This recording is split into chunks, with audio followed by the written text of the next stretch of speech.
Hello' guys good morning. আপোনালোকৰ নতুন এটা ব্লগলৈ স্বাগতম জনাইছোঁ আৰু আপোনালোকে চাই আছে লোকেল আনকাট। আহি আছে ৰাস মহোৎসৱ। আপোনালোকে হয়তো চাগে গম পাই আছে এইবাৰ 2 বছৰ পিছত নলবাৰীৰ ৰাস মহোৎসৱ হ'ব যাই আছে। আৰু ৰাস বুলি ক'লে মানে এটা যিটো মানে ফিলিং বা যিটো আপোনাৰ ধৰক মানে এটা ক'ব গ'লে যেনেকুৱা এটা পৰিৱেশ, উখল মাখল পৰিৱেশ, থিয়েটাৰ, চাৰ্কাছ, নাটক, কিমান কি হাবি যাবি মানে এইবাৰ প্ৰায় 2 বছৰৰ মূৰত আৰু এইবাৰ ৰাস মহোৎসৱ হ'ব। মানে এইবাৰ ৰাস অলপ ব্যতিক্ৰমী ধৰণৰ হ'ব। মানে এইবাৰ ৰাসটো মানে আপোনাৰ 7 নৱেম্বৰৰ পৰা 19 নৱেম্বৰলৈকে 13 দিনীয়াকৈ ৰাসটো এইবাৰ অনুষ্ঠিত হ'ব। বিভিন্ন কিবা কিবি আছে, প্ৰস্তুতিও চলি আছে। সেইকাৰণে ভাবিছোঁ এবাৰ আজি ৰাস পেণ্ডেলত গৈ ৰাসৰ প্ৰিপাৰেশ্যন কেনেকুৱা চলি আছে তাক অলপ আপোনালোকক দেখাম বুলি ভাবিছোঁ আৰু অলপ পিছতে ওলাই যাম।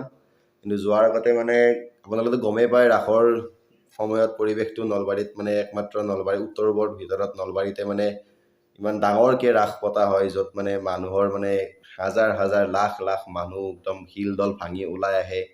সেই 13 দিন আগতে ক'ভিডৰ পিছত এবাৰ অনুষ্টুপীয়াকৈ পাতিছিল, 3 দিন নে 4 দিনীয়াকৈ ৰাসটো সংক্ষিপ্ত কৰি পাতিছিল। কিন্তু এইবাৰ ডাঙৰ হ'ব গৈ আছে ৰাসটো, 13 দিনীয়াকৈ বিশাল এটা উদযাপন হ'ব গৈ আছে। গতিকে ব'লক এবাৰ ৰাসৰ ভিতৰৰ পৰা চাওঁ, ৰাসথলীৰ ভিতৰৰ পৰা কেনেকুৱা কি প্ৰস্তুতি চলি আছে, কেনেকুৱা কি কৰি আছে বা নতুন কি আহিছে এইবাৰ, তাত গৈ লগ পাই আছোঁ। ভিডিঅ'টো চাই থাকক।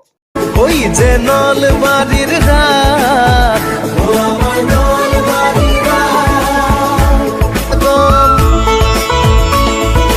মঠ মন্দিৰৰ শংখ ধ্বনিত ৰাস উৎসৱৰ আলোড়ন, আজি হৰি মন্দিৰৰ বাকৰিত ভক্তগণৰ সমাগম, মঠ মন্দিৰৰ শংখ ধ্বনিত। 7 তাৰিখৰ পৰা 13 দিনীয়াকৈ ৰাস অনুষ্ঠিত হ'ব আৰু সেইকাৰণে অলপমান আজি ৰাসৰ ভিডিঅ'টো আপোনালোকক দেখাবলৈ ভাবিছোঁ, কেনেকুৱা প্ৰস্তুতি চলি আছে, কি চলি আছে বা এইবাৰ মানে ৰাসত নতুন নতুন বস্তু কি আছে তাকে একবাৰ আপোনালোকক দেখে আনো। নতুন বা কি বনাইছে বা আগৰ বস্তু কি আছে। আৰু যিহেতু মানে 2 বছৰ ৰাস হোৱাই নাই, ক'ভিডৰ পিছত এইবাৰ আৰু 2 বছৰ পিছত ৰাস হৈ আছে।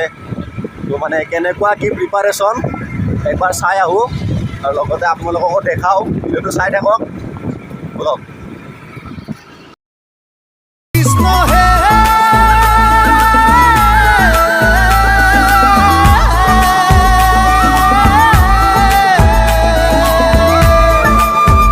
কৃষ্ণ হে। এইখিনি আমাৰ নলবাৰীৰ কি বুলি কয় মেইন ঠাই, মানে নলবাৰীৰ প্ৰাণ কেন্দ্ৰ তোমাৰ বাটাশ্ব হৈ এনেকৈ ডাইৰেক্ট আমাৰ নলবাৰীৰ ক'ব লাগিলে প্ৰাণ কেন্দ্ৰ। এইখিনি জাম মানে থাকে আৰু মাৰাখিনি ন, জামৰ কাৰণে বিখ্যাত জেগা, জামৰ কাৰণে বিখ্যাত জেগা এইখিনি আমাৰ নলবাৰীৰ বাটাশ্ব। আমি পাই গ'লোঁ হৰি মন্দিৰ। এই আগেদি ইমান দূৰৰ পৰা দিছে পাই ঘৰৰ প্ৰথম নাগাৰিকা না ভিতৰে নিবা।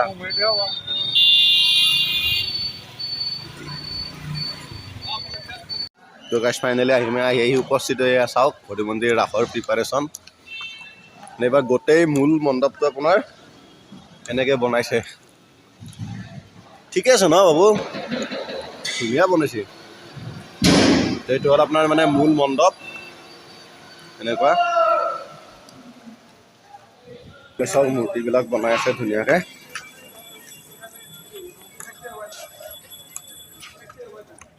এইবিলাক মূৰ্তি থোৱা ঠাই, এইবিলাক মূৰ্তিবিলাক বনাই আছে এনেকৈ। মূৰ্তিবিলাক গোটেই কমপ্লিট হৈ উঠা নাই বাৰু, যিহেতু নৱেম্বৰৰ 7 তাৰিখৰ পৰা ৰাস। সেইবিলাক মূৰ্তিবিলাক বনাই আছে এনেকৈ, ৰ'দত দিয়া আছে বৰ্তমান, শুকাব দিছে।